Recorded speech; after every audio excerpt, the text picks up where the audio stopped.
Om Sri Lakshmi Narsimhaya Namaha. Valmiki Ramayana, Kishkinda Kanda, Chapter 41. Sugriva sends Hanuman, Neela and Angada to the south. Summary. Sugriva sends Vanaras to southward, which troop includes Hanuman, Jambavantha, Neela and others, and Angada is its leader. Sugriva gives a vivid picture of the southern side of Jambudvipa up to the southmost part of the passable regions, next to which the abode of Yama, the terminator, is there. This troop is also given 1 month's time to find the whereabouts of Sita. Chapter 41 in detail.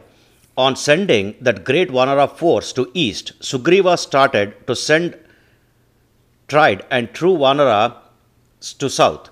Sugriva, the well-informed and brave lord of monkey troops, then beckoned Angada and the other prominent Vanaras who are valorous ones with full-fledged dash and dare, like the son of fire god Neela and the exemptional Vanara Hanuma, the highly vigorous son of grandparent Brahma, namely Jambavantha. Also others like Suhotra, Sarari, Saragulama, Gaja, Gavaksha, Gavaya, Sushena, Vrishabha, Mainda, Divida, Sushena, Gandhamadana, and the two sons of ritual fire called Ulkamukha, Anga. Sugriva made the formidable mighty Angada as the chief of those valiant monkeys, forming search party and ordered southern directions for them. The king of monkeys Sugriva gave a picture about some of the highly impassable countries available in southern quarter that are needed an introduction to those prominent monkeys. Search the 1,000-crested Vindhya mountains, abounding with numerous trusts and climbers. Then the delightful Narmada river, coursing a little southerly to the trench, which is adored by great snakes, although with wonderful river Godavari as well as river Krishnaveni and Mahanadi, and then the greatly auspicious river Varada, which is an adoration to great snakes, and the territories of Mekhala, Utkala, the cities of Dasharna, kingdoms of Abravanti, Avanti, and Vidarbha. Also, thus the charming kingdom of Mahehaka are to be searched thoroughly. Like that, Vanga, Kalinga territory shall be searched along with Kaushika territories available on their fringes, then cast about the Dandaka forest all over its mountains, rivers, and its caves. Then river Godavari that courses through Dandaka forest, and then the provinces of Andhra, Pundra, Chola, Pandya, Kerala are to be searched thoroughly. You shall go to the prosperous Mount Malya, which is crowded with iron ore mines and its vast mountains, and with amazing crest and motley flowered forests. Search shall be carried out on that great mountain in the places that are with the copses of sandalwood trees. From there you shall go and see the divine river Kaveri there, a receptacle of limpid waters to where throngs of Apsaras will be making pleasure trips. You shall see the eminent sage Agastya, whose resplendence is akin to that of the sun, and who will be sitting on the top of that highly resplendent Mount Malya.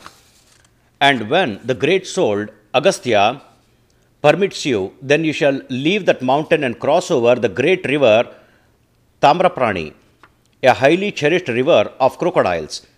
She, whose waters is overlapped with amazing copses of sandalwood trees and islands, that river Tamraprani will be drifting for a rendezvous with her much earned lover, namely the ocean, as with a young woman who will be coursing to have a rendezvous with her earned lover.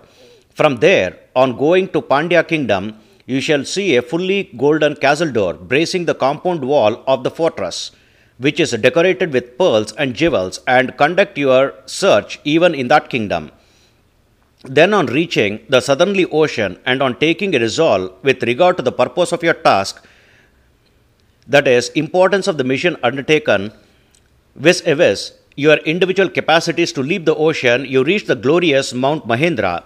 Sage Agastya once penned its one end in the ocean, and the other end is now visible.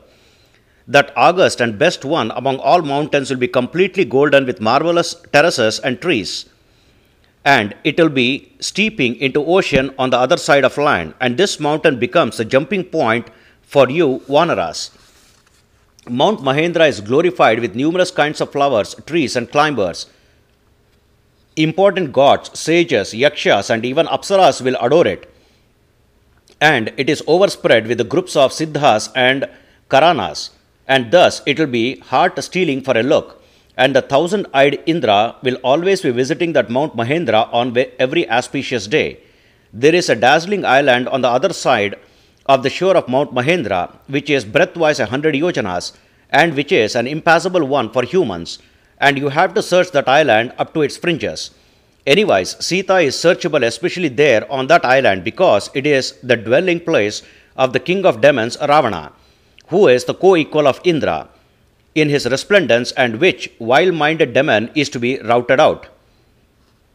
But a well-known demoness named Angaraka is there in the midst of the southerly ocean, who eats prey by grabbing its shallow when flying overhead.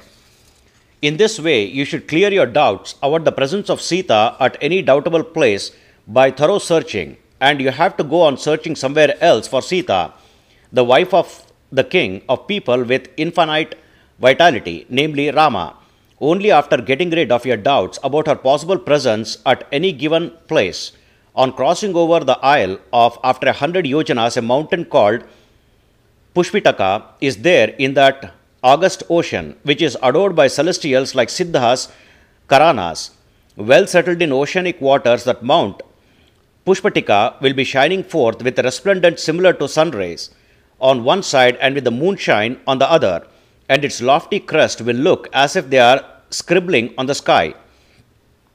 One of its summit will be golden, which the sun adores, and the other will be silvery whitish, which the moon adores, and that mountain is unperceivably to the unfaithful ones, or to the unkindly ones, or to the unbelievers. O Vanaras, venerate that Mount Pushpitaka by bowing your heads and search it thoroughly.